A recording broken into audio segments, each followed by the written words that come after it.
Bonjour tout le monde et bienvenue à ce nouvel épisode du Spot, le podcast qui parle de géospatial, intelligence artificielle, programmation, géomatique, sciences, environnement, etc. Tout en prenant un, euh, un petit verre. Cette semaine, mon fidèle et pas si fidèle co-animateur Jonathan n'est pas des nôtres. Il était occupé ailleurs. On va faire sans lui. Euh, Aujourd'hui, le podcast est une présentation de nos amis de chez K2 Géospatial. K2 Géospatial qui ont fait le logiciel GMAP, un logiciel de web mapping québécois qui offre beaucoup de possibilités là, à ses utilisateurs, largement utilisé dans le domaine municipal, mais qui peut être également là, employé là, dans plusieurs domaines. Cette semaine, on reçoit M. Thierry Badard du Centre de recherche en données et intelligence géospatiale. C'est bien ça? C'est bien ça. Thierry, tu es chercheur, dans le fond, à l'Université Laval. Euh, Dans le fond, parle-moi un petit peu de ton parcours. Comment es-tu rentré en géomatique? Ça va bientôt faire 30 ans. Dans 1 an et demi, 2 ans, ça va faire 30 ans, la roue tourne, que je suis tombé dans la marmite géospatiale. En fait, moi, j'ai fait... alors, mon accent, tu auras compris que je viens pas du Saguenay-Lac-Saint-Jean, je viens de l'autre côté de l'Atlantique. En fait, moi, j'ai fait ma thèse de doctorat tout en étant en poste à l'Institut géographique national en France, OK. dans un des 4 laboratoires de l'IGN. Qui est le principal institut qui fournit, qui produit et met à jour la cartographie, mais aussi toutes les données numériques diverses et variées du territoire français. Puis il y avait 4 laboratoires à l'époque, là, ils ont été refusionnés depuis du fait de différents changements dans la façon de structurer la recherche en France. Ces laboratoires-là, à l'époque, étaient très tournés vers l'amélioration des processus de production de l'Institut. OK. Donc, en fait, c'était une recherche qui était assez industrielle, même si on faisait aussi un peu de recherche fondamentale, mais c'était toujours très groundé, en fait, sur, sur ce qui se passait dans la production des données, les relations entre le producteur et ces différents clients au sens large, là, donc tous les consommateurs de données produites par l'IGN. Là, on parle vraiment disons, données d'inventaire C'est majoritairement. toute la cartographie à différentes échelles, différents produits qui allaient de la carte topo jusqu'à des cartes très généralisées. Il y avait beaucoup de travaux sur la généralisation cartographique automatique. Ce sont des problématiques éminemment liées aux producteurs de données. Moi, je travaillais sur l'aspect propagation des changements. Donc, en fait, il y avait des bases de données références et l'idée, c'était de propager les changements dans tous les bases. À l'époque, il me semble qu'il y en avait de mémoire 16 produits dérivés de 3 bases principales. Puis là, on Donc, parle des années fin 90? on parle des années 96, oui, 95, OK. 96 où j'ai OK, OK. commencé, là. Puis donc, je fais plusieurs années là. Euh, Pendant mes travaux, en fait, je collaborais beaucoup avec l'Université Laval. OK.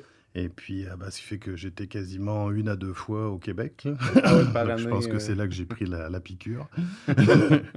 Et puis, en dialoguant donc avec des collègues de l'université Laval, j'ai su qu'il y avait des postes qui s'ouvraient.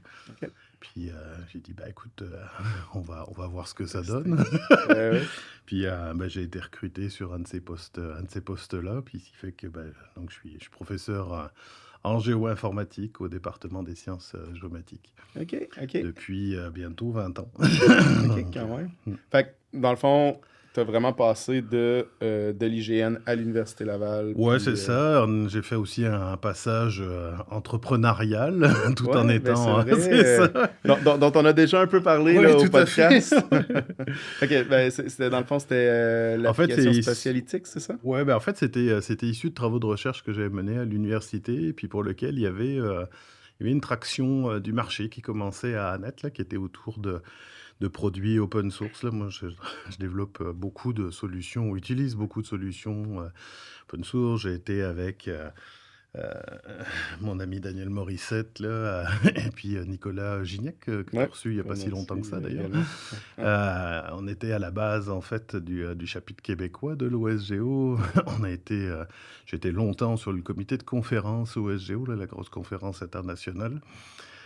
J'avais on avait fait des recherches qui s'appuyaient sur des enfin qui mettaient des nouveaux concepts en place et qui s'appuyaient sur des briques, open source qu'on avait nous-mêmes remis en open source, puis pour lequel on avait de plus en plus de demandes, qui étaient, on va dire encore de la R&D, mais, le D commençait à prendre de plus en plus d'embonpoint là, on va dire OK. là. Donc à l'université, on peut faire de la R&D, mais il faut que le D, ait moins d'embonpoint que ça. Donc la solution, c'est de spinner off, une start-up là, OK.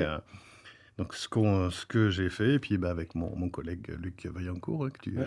tu connais, donc on a parti Spatialitics qui a duré, 7-8 ans là.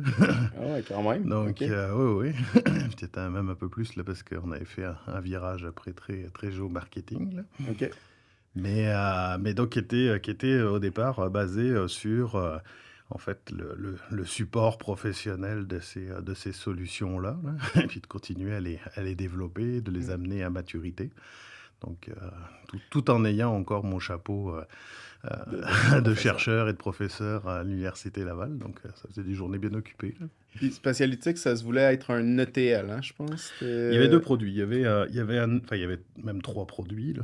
En fait, il y avait un ETL là qui s'appelait, GeoKettle, qui s'appuyait sur un ETL open source qui s'appelle Kettle, qui est devenu PDI, qui a été racheté après par, Hitachi Vantara là.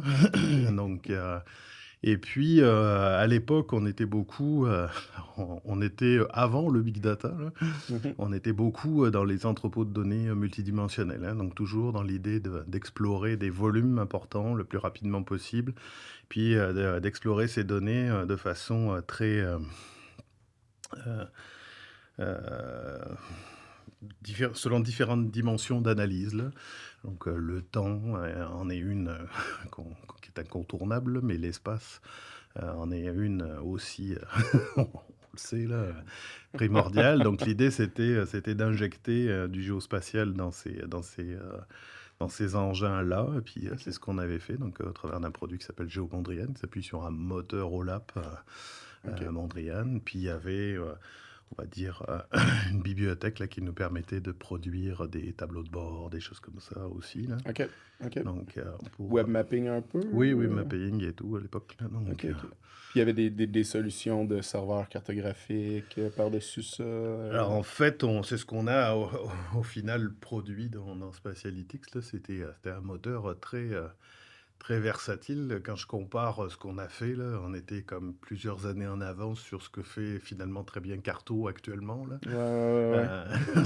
C'est vraiment une cartographie versatile, et puis dans lequel on puisse avoir, des représentations rapides, une richesse de représentation là, quand on veut analyser des données, d'entreprise, il faut faire sortir les métriques, les rendre évidentes, en termes de cartographie. Mais, on s'aperçoit quand même que les gens sont habitués à leurs tableaux, à leurs graphiques, là. La cartographie est pas toujours, c'est pourtant un médium qu'on comprend sans forcément avoir appris à lire une carte. On sait se Ouais. situer dans l'espace et des fois, de faire le saut, d'explorer les données par la carte, hein. Il y a un petit un petit gap là, des fois, qui est pas évident et puis les gens ont pas forcément le temps, non plus de rentrer dans ces outils-là. Il y a quand même des compétences un petit peu, particulières là. Ouais. Ben, tu sais aussi, c'est un art de faire des belles Ah cartes, oui. facilement compréhensibles, là, Quand j'étais à heu l'IGN, il y avait encore, en fait, le corps n'existait plus, mais dans le temps, il y avait, ce qu'on appelait les artistes cartographes. ah ouais, C'était OK. un corps de l'État là qui était, puis, donc tous les gens qui faisaient des cartes là, même ceux qui faisaient les cartes, à la main là, c'est pour ça ils avaient cette dénomination d'artistes cartographes là. Ah Ça a ouais, été OK. refondu depuis là pour les ingénieurs, géographes, Géographique. les ingénieurs des travaux géographiques de l'État et ainsi de suite là. OK, OK. Puis, dans le fond, là, Spatialytics, vous aviez parti ça, aviez-vous comme des équipes de développeurs ou c'était les étudiants qui En fait, développaient ou... ça a été une belle aventure parce que ce sont une bonne partie des étudiants qui ont travaillé en maîtrise, principalement, à produire ces recherches-là, bah, qui ont fait la, la compagnie avec nous, Ouais, là. Il y avait pas que Luc et moi, là. ouais, c'est Il y ça. avait Mm. 3-4 étudiants qui ont embarqué, puis qui ont été sur le payroll pendant plusieurs années, là, OK, OK. pour mener ces produits-là, là. Donc, non, non, c'était une belle aventure, là. Puis, tu sais, c'est quelque chose qu'on a déjà, ben, on a un peu abordé avec Nicolas Gignac, justement, quand il était passé, mais qu'est-ce qui a mené à la fin du chapitre au SGO au Québec? Du manque de temps des fondateurs? En fait, c'est que l'open source est devenu, et tant mieux, une commodité. C'est plus devenu un élément en soi. OK. C'est-à-dire que c'est devenu, tout le monde en utilise, des fois sans le savoir. Il y a des produits Ouais. bien chers qu'on achète, qu'on utilise et qui s'appuient sur plein de bibliothèques open source. Donc en fait, l'objet open source n'est plus, n'était plus une fin en soi, c'est devenu une commodité. Donc je pense que c'est un peu ça qui conduit, surtout au Québec, dans un pays industrialisé, moderne, là. On voit que les chapitres sont beaucoup plus actifs dans les pays en voie de développement et ainsi de suite, parce que c'est Hmm. encore une alternative à l'utilisation de logiciels propriétaires, payants, puis des fois chers, là. Là, je dirais qu'on a maintenant l'embarras du choix. Il y a beaucoup de virages qui ont été faits sans qu'il y ait eu de décisions drastiques comme dans certains pays. En, en Hollande, par exemple, ils ont imposé d'utiliser LibreOffice là, tu sais, at large dans toute la fonction publique. Nous, on n'a pas eu ça, mais finalement, les gens commencent à utiliser l'outil qu'ils veulent un petit peu. Bon, après, au Québec, on a un petit contexte un petit peu particulier, là, c'est que euh, à l'université, on forme nos étudiants beaucoup sur les produits du leader numéro un, je ne nommerai pas, mais on le connaît tous, là. Ouais. Euh, Ce qui fait que les étudiants ben, arrivent, ils connaissent au moins ce logiciel-là. De plus en plus, on commence à les former à des alternatives open source. Moi, dans mes cours, on n'utilise que des technologies open source. Donc, c'est bien qu'ils voient tout ça. Donc, petit à petit, il commence à y avoir des remises en question, des gens qui se disent ah bah finalement on pourrait utiliser ça. Puis c'est sûr que bon, bah, les coûts des licences pèsent aussi pour Mm. certains. Là. Donc, il y en a qui font des choix. Même au gouvernement, on peut se poser la question là, de rationaliser. En tout cas, il y a des Ouais. questionnements qui apparaissent là. Donc, en tout cas, c'est ça. Donc, ce qui fait que, globalement, la mission, moi, j'estime, du chapitre, là, a été rendue parce que bah, on a quand même fait des événements, on a quand même parlé beaucoup open source, il y avait beaucoup de réunions, il y a eu des formations, il y a eu plein, plein de choses. Donc, finalement, le message s'est rendu, puis maintenant fait partie de l'ADN au quotidien des outils qu'on utilise, là. Mais est-ce que, dans le fond, tu dirais que le chapitre avait un travail d'évangélisation peut-être à faire, Oui, puis beaucoup. qui a été fait? J'ai le feeling quand même qu'il reste un certain travail d'évangélisation à faire. Oui, il est peut-être plus au niveau du développement que de l'utilisation des outils, en OK. fait. Mais ça, c'est quelque chose qui est plus adressé peut-être dans nos universités. En tout cas, moi, c'est OK. ce que j'essaie de faire dans mes cours, là, parce que j'enseigne beaucoup, comme je disais, la géo-informatique, hein. Mhm. Donc, en fait, moi, j'utilise, tu sais, je les forme en Java, je les forme en Python, autour des technologies géospatiales. Tu sais, on parcourt beaucoup de quadriciels en français, Ouais. géospatiaux, là. Le Ouais, les framework, là. frameworks, là, Exact. l'idée, c'est de ne pas en faire c'est pas des cours d'utilisation d'une technologie, c'est des cours de conception, hein, quelque Ouais. part. Là, c'est leur montrer qu'il existe des outils, puis il y a plusieurs plusieurs clous, plusieurs marteaux, choisis le bon pour enfoncer le bon clou, là. Ouais, ouais. C'est un peu ça, là, on veut former. Donc l'open source est parfait pour ça, puis de les amener à prendre confiance dans leur capacité de programmation, que c'est pas vrai que ça te prend un bac en informatique, le niveau informatique est encore à augmenter dans nos formations et déjà je pense qu'il y a eu beaucoup de choses de faites là. Ben, puis, tu sais, je pense que reste malgré tout que les. En tout cas, tu sais, là, je parle de ce que moi j'ai vu dans mon parcours, mais j'ai quand même l'impression que l'aspect spatial en informatique plus pur est pas si abordé que ça, là. Fait que quand un géomaticien sort avec une certaine notion de programmation, ben, il peut rapidement, j'ai l'impression, prendre...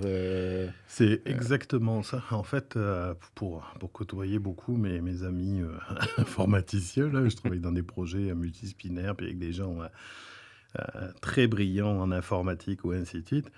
Mais le géospatial, c'est totalement abscon pour eux, là. Puis beaucoup d'étudiants qu'on voit d'informatique pure qui n'ont pas été, on va dire, au contact de gens dans le milieu géospatial, se mettent à réinventer la roue, quoi. ouais, c'est C'est ça, hein. c'est- c'est ça qui est dramatique, là. Ouais. Donc, c'est là où je pense que, en tant que, on va dire, géomaticien, là, ou on va dire d'ingénieur en géospatial et autres, là, on a notre épingle à tirer. Puis, c'est vrai qu'on n'en fera pas des informaticiens hyper chevronnés et ainsi de suite. C'est pas l'objet. Ouais, c'est L'idée, ça, exact. l'idée, c'est d'en faire des gens qui savent ce que ça prend pour construire des systèmes, qui vont pas.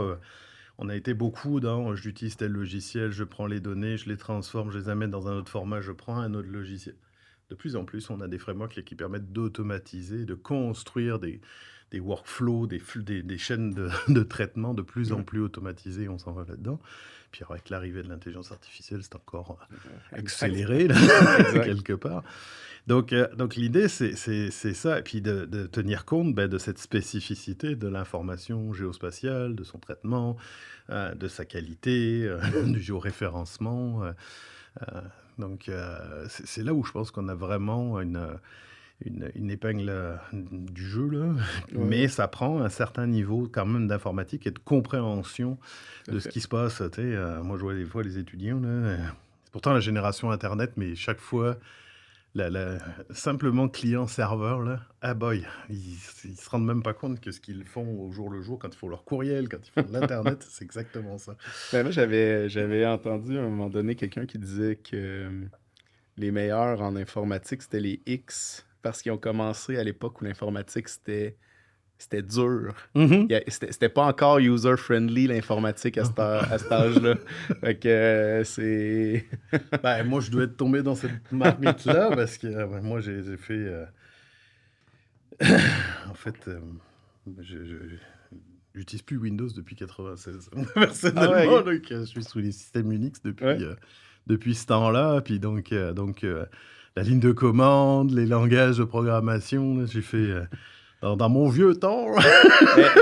Mais encore une fois, Linux est rendu plus user-friendly. Ah oui, non, Un Ubuntu peut être c'est ça, là. l'équivalent Puis tu sais, quand tu d'un... utilises un Mac, là, tu utilises Linux sans le savoir, là, Exact, quelque part. exact.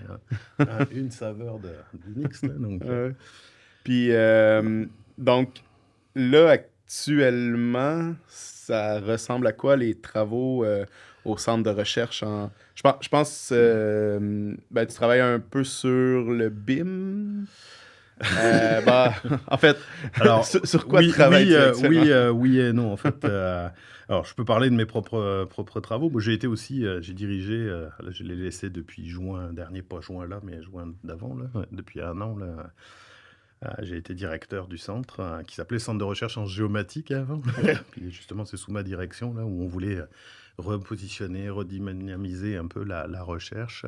Dans ce contexte-là, de données de plus en plus accessibles, massives, de traitements automatisés, mais aussi avec l'expertise forte qu'on a des chercheurs du centre, à la fois sur la précision de la mesure, et autres, donc, qui sont vraiment les forces là, des chercheurs du centre, là. Donc, c'est comme ça que le CRG est devenu le Centre de recherche en données et intelligence géospatiale, donc CRDIG.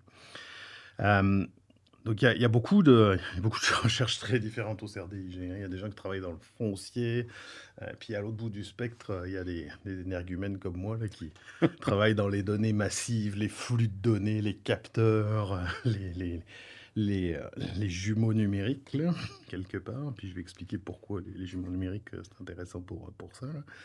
En passant, par des gens qui font de la photogrammétrie, qui font du positionnement, qui font, heu, du traitement d'images, et autres là, donc heu, ce qui fait qu'on on peut collaborer là avec différents collègues à la fois à l'intérieur du centre qui sont de l'université ou l'extérieur de l'université, en collaboration avec d'autres universités aussi, là. En tout cas, moi, mes travaux, s'intéressent beaucoup au traitement, en fait, de cette donnée, massive, OK. de plus en plus donc géospatiale, puis de ces flux de données, parce que de plus en plus, là, on reçoit, des données, là, issues de nos capteurs, là, l'humain devient lui-même un capteur mobile. Donc Fait que quand on parle de données massives, là, est-ce qu'on parle, par exemple, toute, par exemple, la donnée LIDAR qui a été capturée, ou on parle de, par exemple, du footpath, des pings cellulaires, écoute, ça va dans toutes ces ça directions-là? va dans toutes ces directions-là. OK. Je travaille avec, une grosse compagnie d'assurance, canadienne là, puis eux, ils ont des applications là, comme, les fameux, comment ça s'appelle, chez Desjardins, là, il y a une application qui est très connue là, qui qui permet de suivre ta façon de conduire. Bon, ils Ah ont oui, tous un OK. peu ce type d'application là. Donc en fait, ils capturent, grosso modo ta trace GPS Ouais. à toutes les secondes. Ouais. Donc Ouais, ouais. puis, multiplié par le nombre de clients sur le nombre d'années. Bien sûr que ça fait des téras de données. Ah oui, certainement. C'est ça.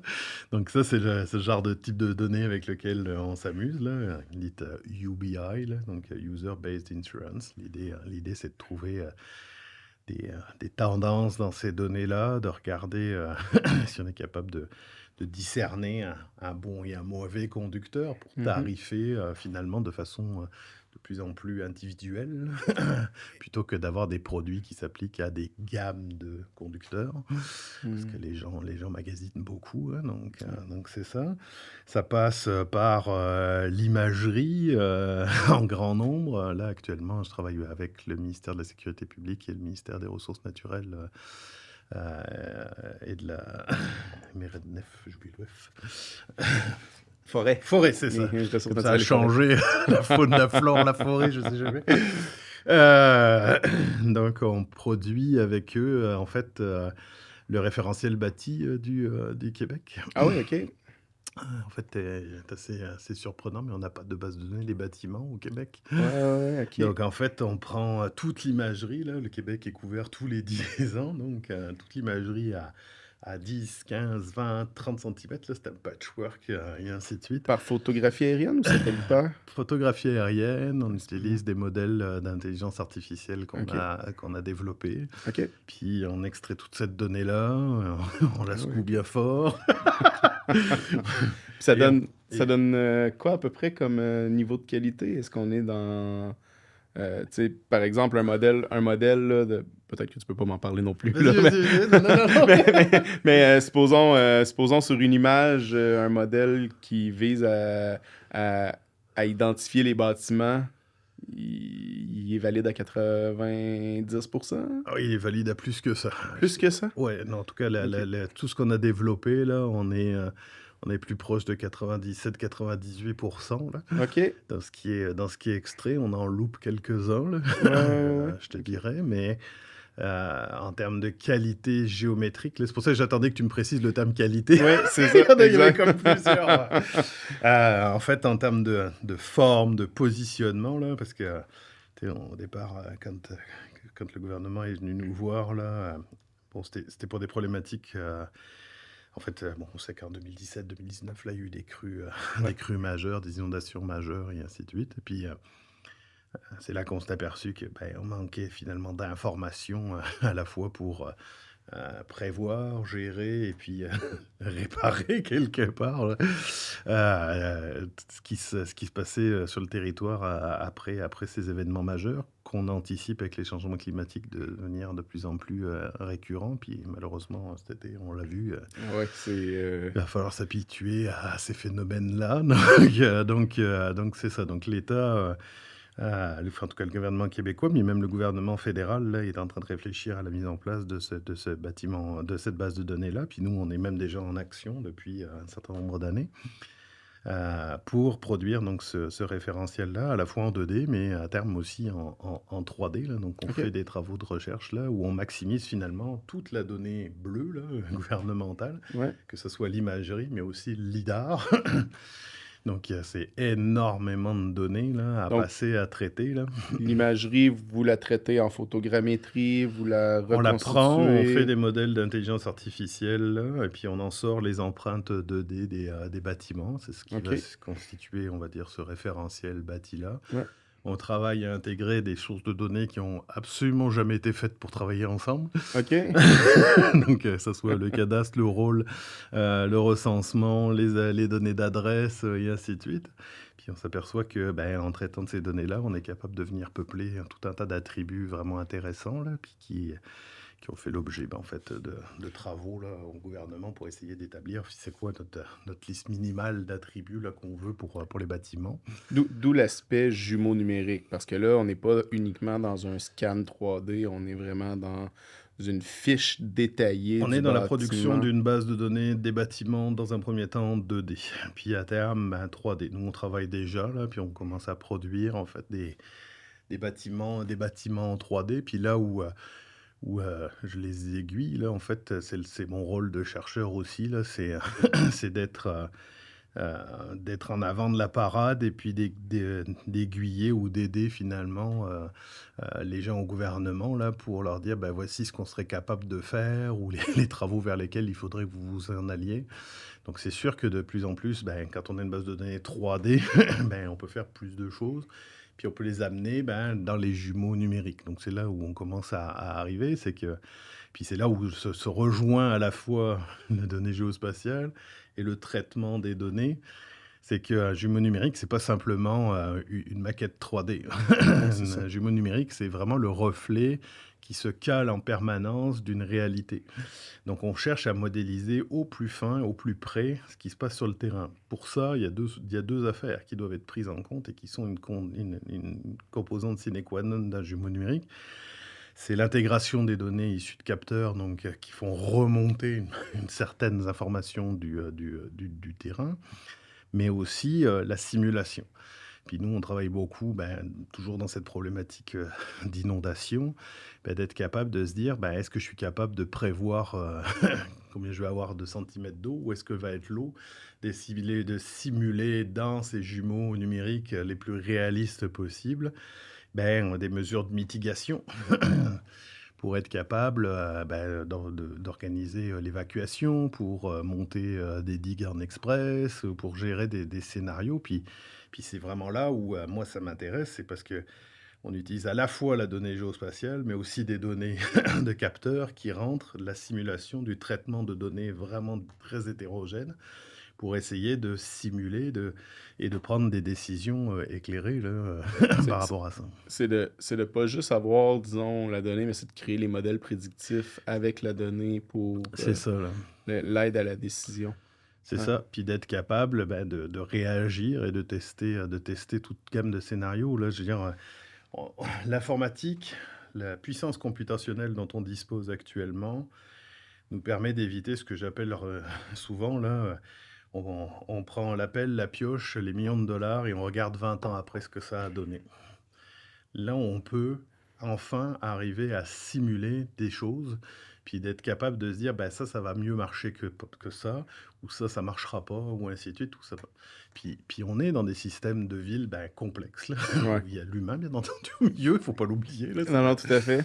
et c'est là où ça devient très compliqué, parce qu'il faut intégrer différentes dimensions, puis essayer de trouver des solutions qui répondent à plusieurs aspects. Quand on va réaménager, par exemple, une place pour lutter contre les îlots de chaleur. Mais on va essayer aussi de la penser comme un îlot de quiétude, c'est-à-dire de diminuer la pollution sonore parce qu'on sait très bien que le bruit, là, c'est un des facteurs, sur la santé durable, là, assez préjudiciable, là, puisqu'on peut amener à des problèmes de santé cardiovasculaire, Ouais. du sommeil et ainsi de suite. Mais on va regarder ça aussi d'avec un angle d'accessibilité.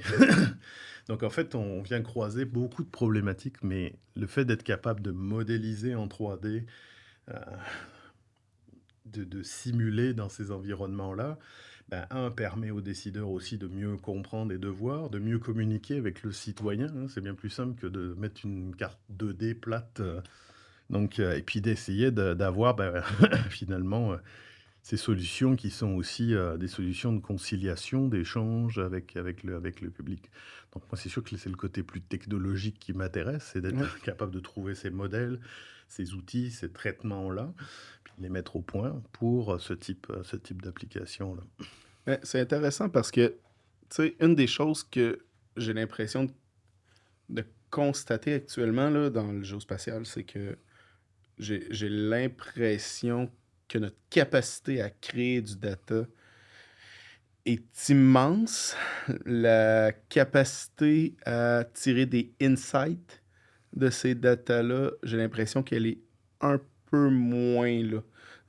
Parce qu'on a, tu sais, avec justement le lidar, la photographie aérienne, les satellites qu'on a en orbite, la précision de nos GPS, on a créé la capacité, là. Puis, tu sais, je pense même en termes tu sais, précision, on est capable d'acquérir là, de la donnée hyper précise. On est capable, avec des lidars, de voir des déformations de murs, etc. Mais tirer les insights, j'ai l'impression que c'est là où est-ce que il reste du travail à faire un peu Oui, plus.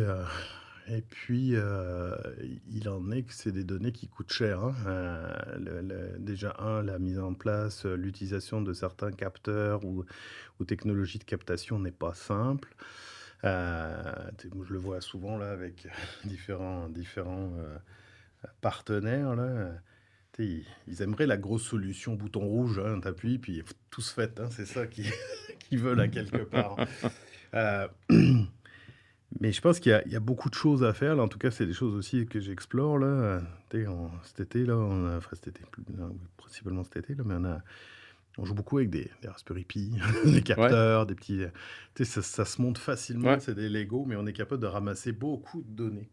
Puis ça fait des capteurs très low cost. ouais, exact.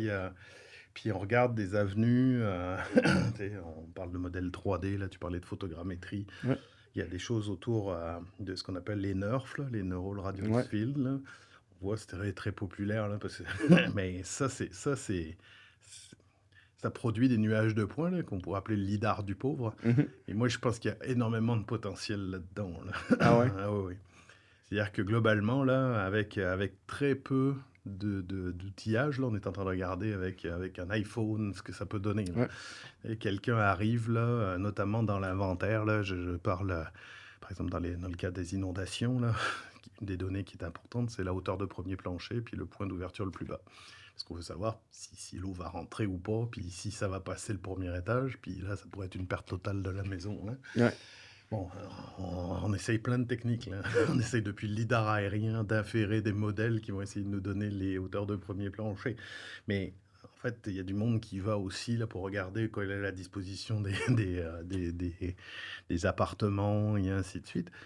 Ben en fait, et pour l'instant, c'est un arpenteur géomètre qui qui y va, puis qui prend sa station totale et puis qui pine les points.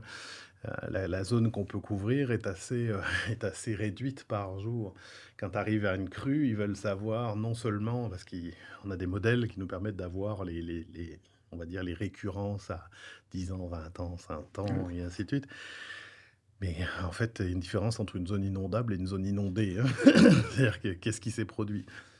Puis là, le phénomène, il est là. Donc, l'arpenteur géomètre, oui, il fournit une donnée de précision, mais il peut couvrir qu'un petit territoire. Ouais, C'est pour exact. ça qu'on voit de plus en plus de compagnies, puis tant mieux, là, qui vont vers le drone, ainsi de suite. Mais là, il y a aussi beaucoup d'informations qu'on peut essayer de chercher à extraire rapidement, traiter, chercher, comme tu disais, les insights finalement de Ouais, ces, de ouais, ces exact. données-là, là. Ouais, puis mais ça m'amène un peu à un autre questionnement qui est, tu sais, sur toute la question de la précision, j'ai Ouais, l'impression, des modèles. Euh, bon, tu sais, évidemment, en géomatique, on a comme une espèce de déformation professionnelle à toujours essayer d'aller chercher. On veut la plus grande précision, là, et tout, là.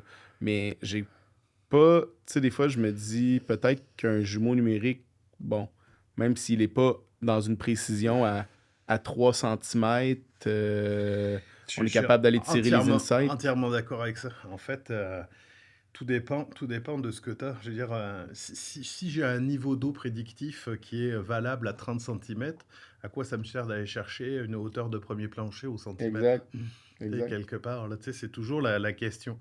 Donc en fait, puis c'est ça que j'aime particulièrement dans ces projets avec le gouvernement, c'est qu'on cherche des solutions pragmatiques. En fait, il y a une espèce on va dire de gamme de gris là, entre le noir et le blanc. Ouais, Puis globalement, là, il y a ce qui est la précision ultime, mais qui va aller chercher une donnée qui est souvent très chère et pas disponible partout, exact, versus pas beaucoup de précision, mais une disponibilité sur tout le territoire. exact. Est-ce qu'on a moyen de trouver des solutions intermédiaires qui sont soutenables, qui maximisent les investissements déjà faits? Et puis on est vraiment dans cette cible-là, dans le type de recherche qu'on mène, Euh, euh, là. C'est intéressant, tu sais, parce que je voyais, par exemple, tu sais, des solutions comme... c'est drôle, Jonathan, s'il était ici, parle toujours de ces robots aspirateurs qui se promènent dans la maison puis qui récoltent de la Ah, donnée tout à fait, finalement ouais. sur l'intérieur des maisons. Mais tu sais, je pense à un autre modèle d'affaires comme les caméras Matterport qui tu sais, sont pas des...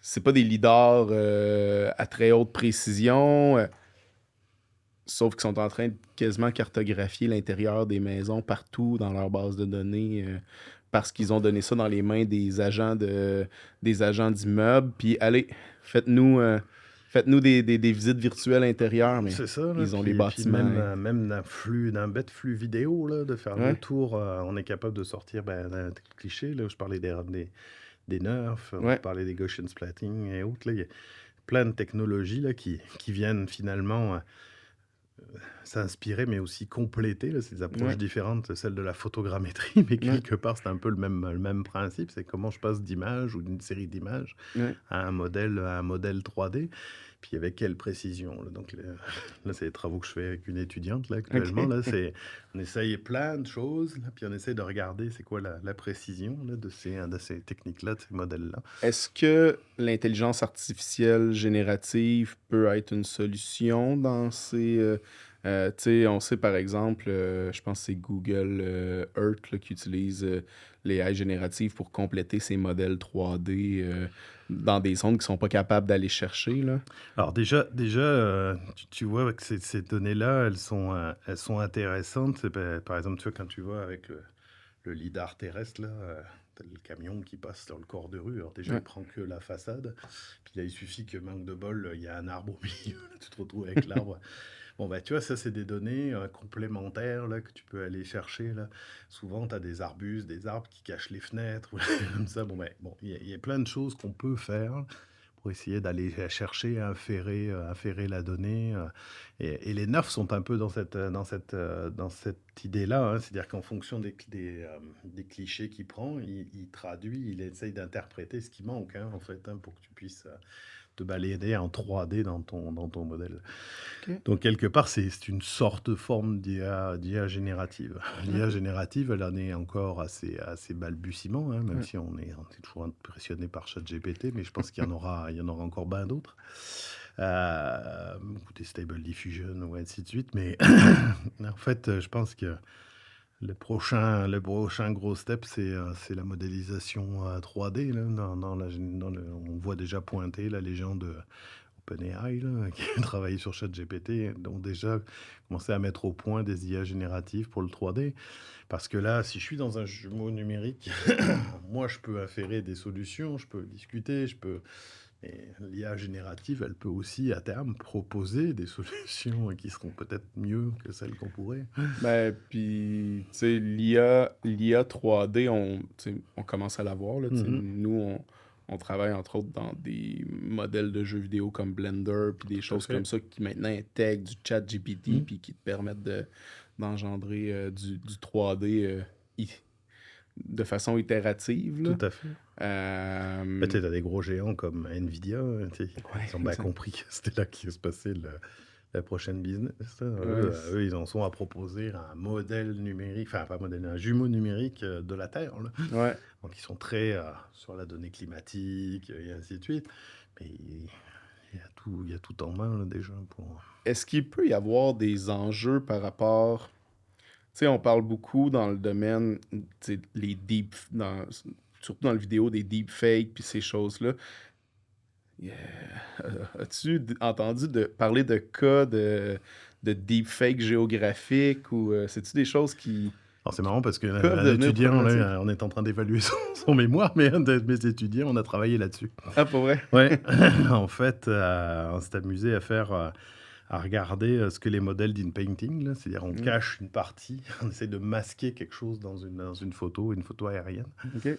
Parce qu'il y a beaucoup de techniques qui existent là, sur de la photo, on va dire, de toi et moi. Là, mais dans une photo aérienne, en fait, il y a la logique du territoire. Hein, donc, quand on masque une route ou quelque chose comme ça, on s'attend à ce que la route soit continue, que le réseau, que les maisons aient une certaine forme, et ainsi de suite.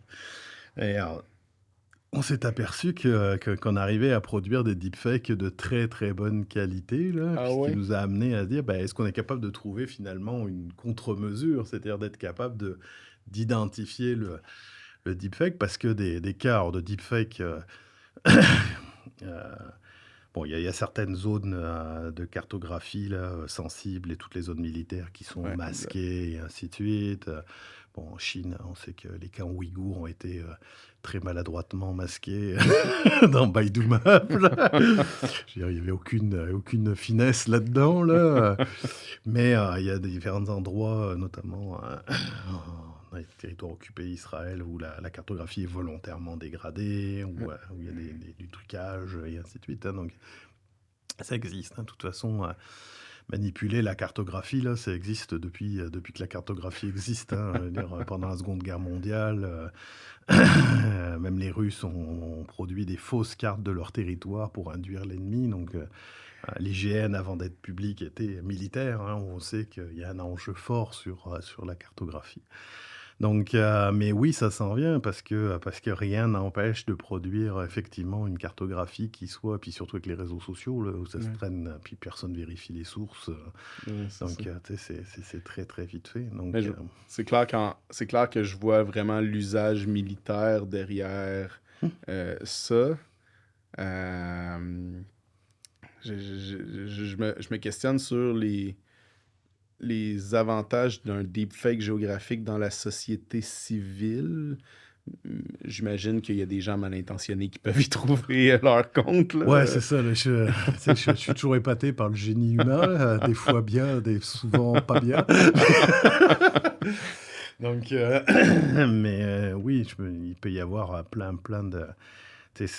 Quand on veut masquer l'effet, je sais pas, de l'implantation de tel ou tel projet ou autre, il y a toujours moyen de... On le sait, c'est Monmonier là, qui dit « How to lies with maps ».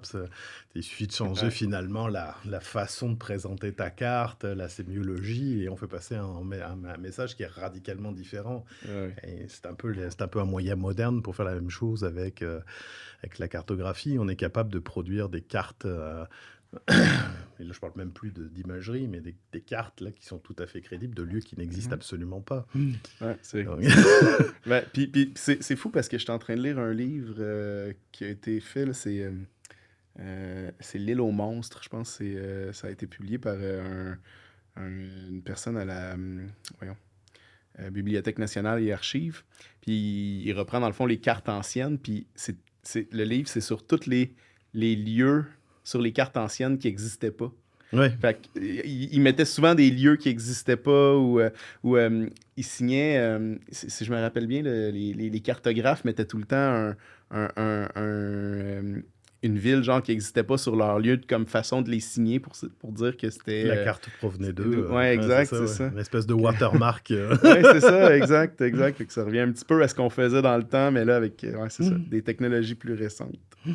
Euh, en termes de développement, ça ressemble à quoi, sur quoi vous avez, là, je vois que vous travaillez quand même sur des technologies de pointe, mais qu'est-ce que vous voyez venir là, dans l'intelligence artificielle couplée aux jumeaux numériques? C'est beaucoup...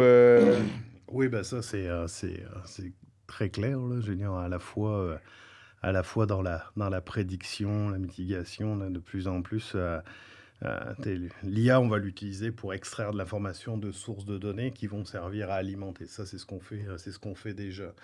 Moi, je travaille beaucoup aussi avec de la donnée documentaire, qui est absolument pas structurée, là.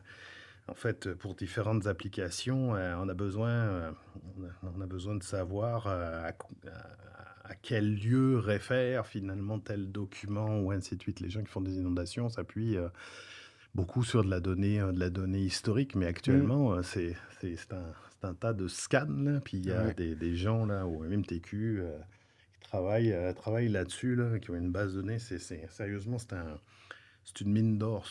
C'est un travail de moine, là, de passer au travers tous ces documents-là. Ils ont colligé ça. Il y a des documents qui datent même de la Nouvelle-France, et ainsi de Ah suite. Là, ouais, hein? il y a pour terras de données là-dedans, là. Bon, nous, on essaye déjà de prendre toutes ces données-là, de les structurer, puis d'essayer d'aller géotaguer ces documents-là en utilisant de l'intelligence artificielle. Donc ça, tu sais, c'est quand je parlais de données très hétérogènes, c'est Ouais. aussi ça. Euh, les gens qui font, tu sais, on travaille en assurance, là, quand tu remplis ton constat, ah, j'ai eu un accident d'accrochage devant le Tim Horton à Alma, là. Tu sais, il y en a deux Tim Horton, là, c'était lequel? Puis ça, nous, on le comprend, cette localisation-là directe, mais Ouais. un ordinateur le placer, c'est plus compliqué, hein. Ben, c'était une des questions que je me posais, tu sais, est-ce que...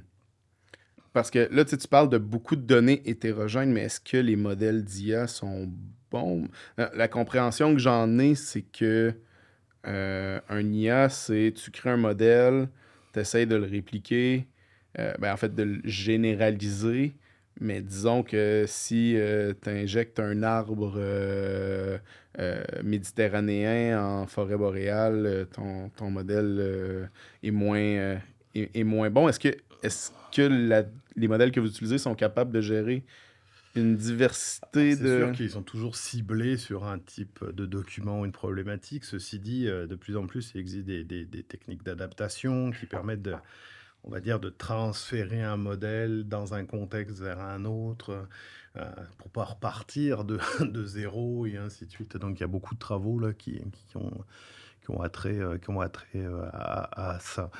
Mais c'est sûr que oui, un modèle, il est fait souvent avec une pensée. Il y a pas de modèle omniscient, là, quelque part, là. Ça dépend des données d'entraînement Ça dépend du volume aussi. de données d'entraînement. Tu sais, c'est sûr que moi, ce qu'on fait actuellement sur l'extraction des bâtiments dans l'imagerie Ouais. gouvernementale, je suis sûr que je le prends puis je l'amène, je sais pas, au Maroc ou ainsi de suite. Il y a de fortes chances que mon modèle performe assez peu. Puis je dirais même, tu sais, je l'ai vu, pas juste dans des modèles, mais même tu sais, avec l'intelligence humaine, un photo-interprète, interpréter de la... Moi, c'est la chose qui m'a le plus fasciné, mais interpréter des terrains puis des bâtiments au Québec, c'est facile. Interpréter des terrains en zone agricole à Haïti, oh là là, Ah, bien c'est... plus compliqué, oui, non, c'est sûr. c'est dur, là. Non, Puis, non, mais de toute façon, il y a une connaissance métier et terrain qui est à transcrire, hein, tu sais, exact. quelque part. Donc, tu sais, le modèle, il n'y a sûrement pas un modèle, il y a des modèles. Je te C'est dirais ça. même sur la grandeur du territoire québécois, on n'utilise pas un seul modèle, hein. OK. On en a plusieurs, là. OK. Bon, déjà forcé par le fait qu'on a de la donnée à des résolutions déjà différentes, hein, parce Mhm. qu'en 10 ans, on comprend bien que la technologie évolue, la Ouais. qualité des données qu'on obtient évolue aussi, là.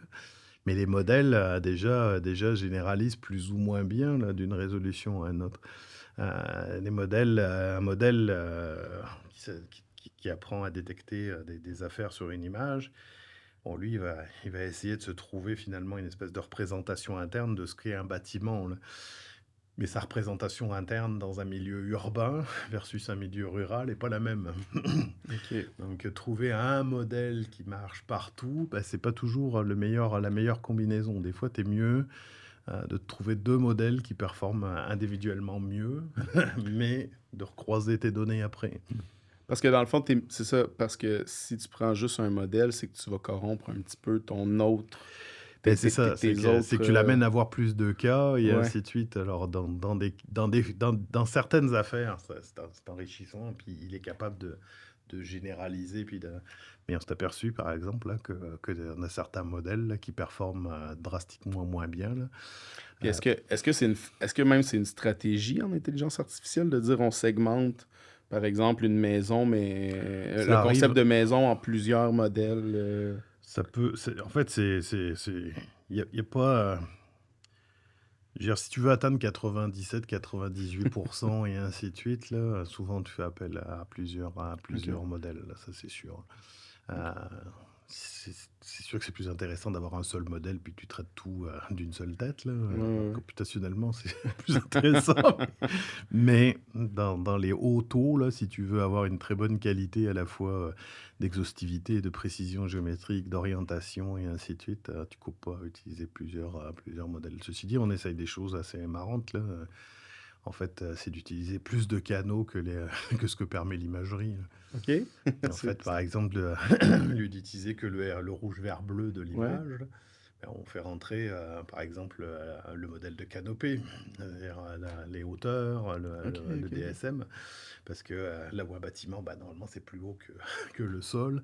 Donc, c'est un autre canal qui vient améliorer. Donc, on améliore aussi les affaires comme ça. Là, on en prend des fois des données, d'autres canaux de données là, qui viennent améliorer. Fait que dans le fond, vous prenez vos 4 canaux, puis ça génère un tenseur Mhm. qui est analysé de cette Bah, façon-là. qui est entraîné, là, puis Ouais, on c'est ça. met les OK. poids qu'il faut, là, OK, OK. et puis une fois qu'il est entraîné, ben, on fait la détection.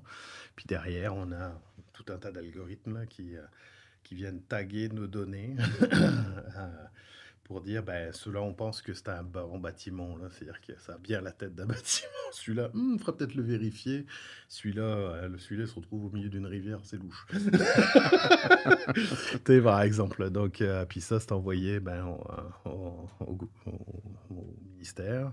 Puis le ministère a fait passer à des agents là, OK. qui repassent la donnée. Donc là, on a OK. une donnée de qualité, Ouais. mais qui gagne énormément de temps. Là. Donc là, actuellement, on est en train de finir la liste des 50 bassins versants prioritaires là, OK. qui ont été sortis par Infocru là, OK. et le MELCC. Est-ce que cette donnée-là va être Elle est déjà disponible? Elle disponible. est disponible Ouais, l'empreinte est déjà disponible OK. sur le portail des données ouvertes. Ouverte Là. là, du Québec. OK. C'est ça. Là. Quand vous Oh. regardez cette donnée-là, là, vous allez voir, il y a un producteur. Là. Il y a des Ouais. données qui ont été faites depuis du LIDAR par RNCAN. Là. Et puis, il y a une donnée où c'est marqué MRNF Université Laval. Bah, c'est de la OK. donnée qu'on produit. Là. C'est à peu près 95% de ce qui a été produit là, actuellement, là, puis qui est OK. mis à jour au fur et à mesure qu'on envoie des bassins versants là, puis qui sont passés en QA. Puis ça, c'est ton équipe, tes étudiants qui travaillent. Ben, C'est mon équipe. Ben, les étudiants travaillent beaucoup à développer de la recherche avec mon équipe de professionnels de recherche aussi. Là. OK. OK. On est, on est, on est une petite dizaine au total de OK. professionnels profs, là, Quand même. plus des collègues qui ont embarqué dans des projets. Donc, on fait avancer la recherche. Et puis, cette recherche-là, elle est aussi ben, très appliquée. On améliore sans cesse, en fait, notre façon de faire, notre production et ainsi de suite. Mais c'est intéressant ça parce que je vois quand même que euh, c'est ça, comme tu dis, votre recherche est très pragmatique. C'est pas. C'est ça. Hein. C'est une recherche Tu qui sais, tout début, là, quand tu m'as dit introduis-toi, là, grosso modo, et comme laisser traîner le fait que tu sais, je travaillais en recherche industrielle, là, et ainsi de suite. Bon, c'est sûr que ma recherche, moi, est très euh, a une forte saveur d'ingénierie, hein, ça Ouais, c'est c'est ça, sûr. Là. exact. Parce que j'ai des collègues qui font de la recherche purement comment dire, théorie qui est assez puis c'est bien correct, ça en prend aussi. Moi, c'est pas ma façon de faire de la recherche. Je peux faire de la théorie et on en fait, là, mais l'objet ou ainsi de suite permet de prototyper.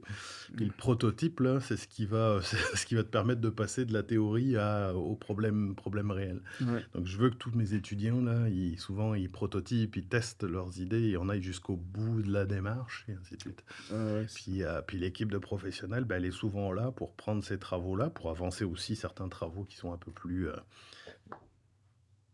importants ou qui ne en fait, il y a des problèmes de temporalité aussi, hein. C'est-à-dire que dans les attentes, un étudiant là, il fait sa recherche, tu sais, c'est peut-être 2 ans pour une maîtrise, c'est 3 4 ans pour un doc là, tu sais, ça prend du temps là. Donc c'est des ouais, sujets un peu plus long terme qu'on va mettre dans les mains d'un étudiant pour pas le mettre dans une situation de stress et puis de livrer.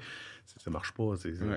donc un professionnel de recherche, lui, va s'attacher, à avancer des travaux qui sont plus, avec des échéances courtes ou ainsi de suite là, donc Ouais. c'est tout moi mon temps là est beaucoup passé à coacher, dispatcher, vérifier que ça avance, s'assurer que tout s'enchaîne là pour que ça atterrisse au bon moment là donc Puis est-ce que, parce que tu sais, ça c'est quelque chose dont on a parlé dans le passé, là, puis je pense que c'est ressenti par les gens de l'industrie, mais il semble y avoir un peu une problématique de main-d'œuvre là, dans le domaine de la géomatique en général, que ce soit dans l'arpentage, que dans le. Est-ce que vous réussissez à avoir des étudiants suffisamment qualifiés, puis euh, vous laissez passer des projets de recherche parce que vous en avez pas assez, ou.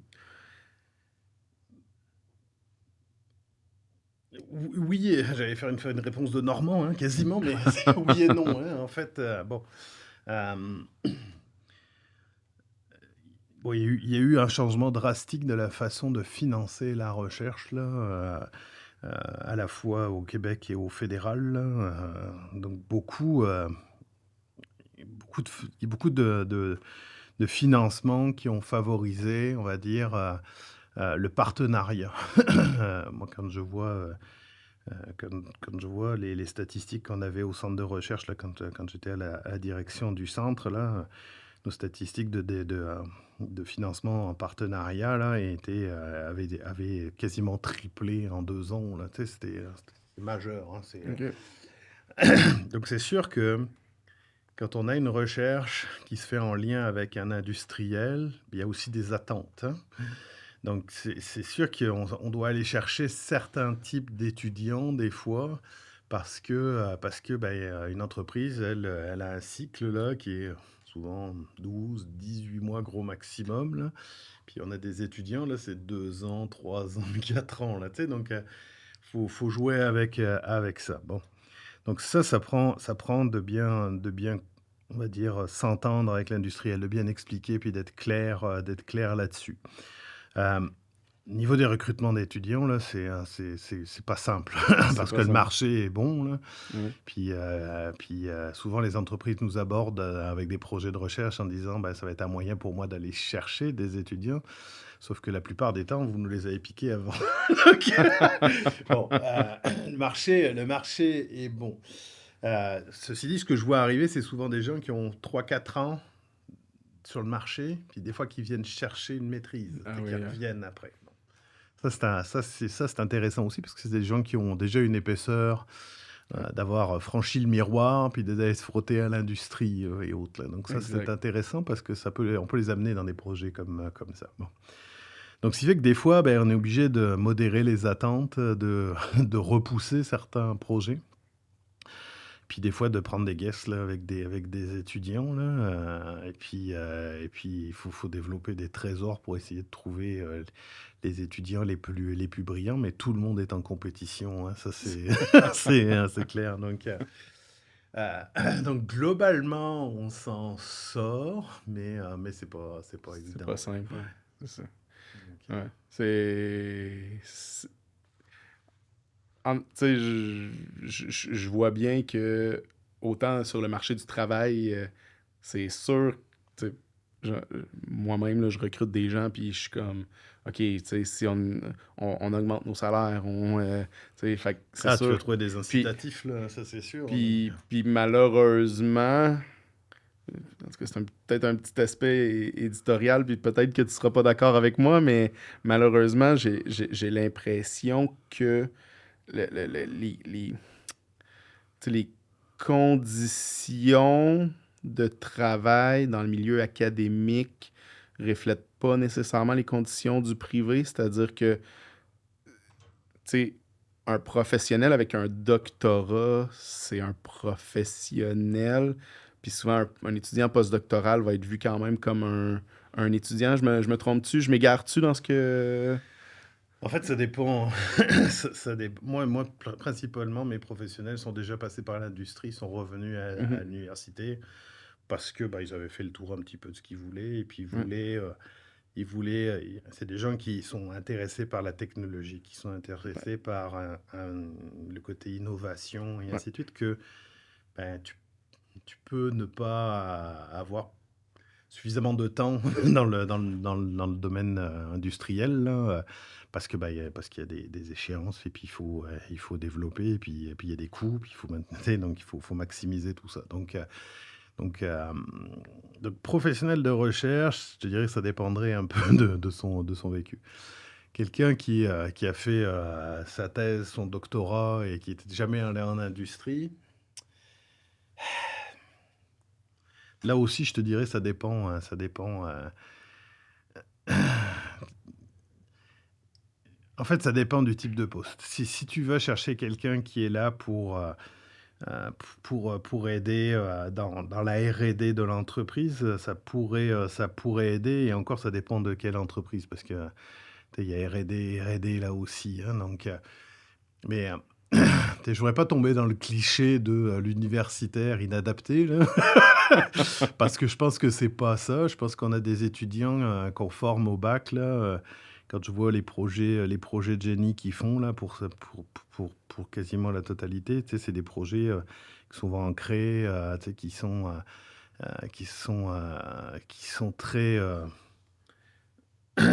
très, très concrets, puis ancrés avec un partenaire et ainsi de suite. Tu sais, donc les étudiants sont, tu sais, c'est encore des bébés, hein, il faut qu'ils apprennent, tu sais, ils vont prendre de l'épaisseur, hein, tu sais, faut leur laisser une chance aussi, hein. Je pense qu'il y a aussi un peu du côté, des fois, dans l'entreprise, et puis je comprends, tu as la broue dans le toupette, il faut que tu livres, tu veux quelqu'un avec un minimum de formation, tu lui donnes la job, il faut que ça avance, là, Ouais. quelque part. Ben, malheureusement, il faut aussi que l'entreprise joue son rôle de formation, puis capitalise sur son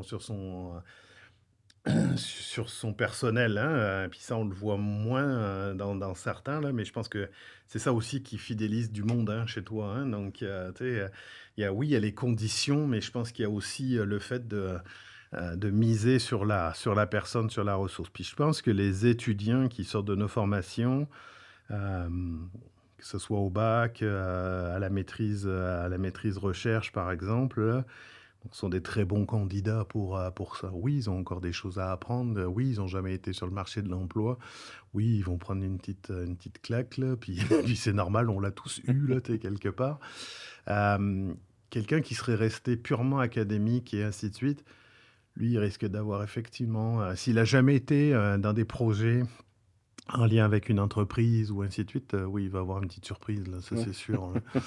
Donc, mais tu sais, c'est toujours une histoire de match, hein, Ouais. Ouais, c'est ça, exact. ouais. Ah, il y a des personnalités Ouais, c'est ça. qui fit mieux en milieu. Donc j'aurais pas tendance à généraliser, hein. Donc c'est Ouais. sûr il y a des gens qui sont très confortables dans le cocon universitaire, puis tu sais, eux, ce qui les importe, c'est faire leur publication, leur présentation, puis tu sais, c'est très codifié, mais c'est très bien, mais à ce moment-là, ils vont rester dans une carrière académique, Ouais, ouais.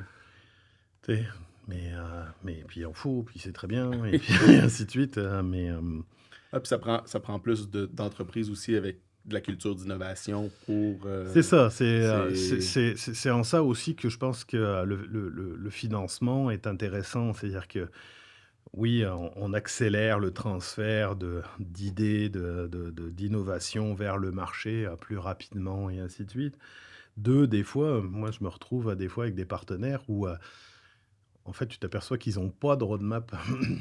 Et donc ça les amène à réfléchir sur ça, tu sais, puis à se poser des questions. Mais ça prend aussi que du côté université, on comprenne leurs problématiques. Alors, tu sais, c'est toujours, on navigue un petit peu entre les deux. C'est-à-dire que moi, ce qui est évalué en tant que chercheur, c'est combien d'étudiants j'ai formés, combien de publications j'ai faites, combien j'ai de projets, et ainsi de suite. Alors ça change un peu là. Puis tant mieux parce que l'indicateur de la publication, c'est vraiment un indicateur pourri, là. Mais bon, en tout cas, je ne lancerai pas un troll et puis on ne partira pas cette discussion-là. Mais moi, je pense qu'il y a bien d'autres facteurs.